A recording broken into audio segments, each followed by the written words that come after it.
گر در دلی تو درد و غمی عشق خدا نیست، این سله و تسبیح تو جز بحر ریا نیست.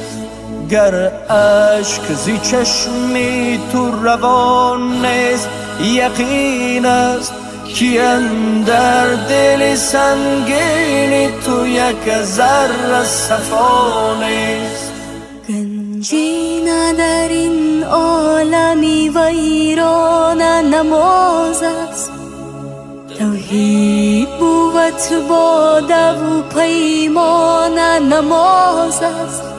به سجده به درگاه خدا ره نتوان برد، گر کعبه روانی در آن خانه نماز است.